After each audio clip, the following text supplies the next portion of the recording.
L'hôpital de district de Banga a été mis sens dessus-dessous par des malfrats qui y ont fait irruption aux premières heures du lundi 9 décembre 2024. Ils ont ligoté le vigile en faction ainsi qu'un malade et barricadé le personnel de garde.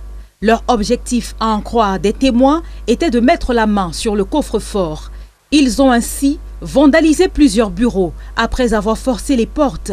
Le désordre laissé derrière eux et le nombre de bureaux visités, soit 5, en disent long sur le temps qu'a mis leur opération de fouille. 2 heures d'horloge et pas moins de 4 malfrats, rapportent plusieurs. Ils réussiront finalement à mettre la main sur l'argent. Une somme importante, selon les responsables de l'hôpital.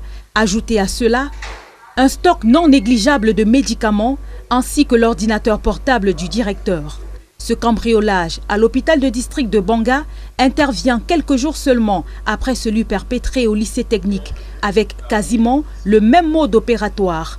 Sauf qu'ici, les populations déplorent le fait que les malfrats, bien même lorsqu'ils sont interpellés, sont libérés après quelques jours. La ville ici, elle est devenue très dangereuse. Les bandits font ce qu'ils veulent, agressent comme ils veulent.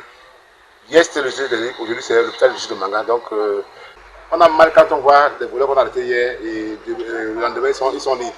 Pour éradiquer le phénomène, le sous-préfet de Banga a instauré des opérations de rafle. Elles sont menées par des patrouilles mixtes. Les hôpitaux sont-ils aujourd'hui devenus la poule aux yeux d'or des hors-la-loi? La recrudescence de ces attaques interpelle.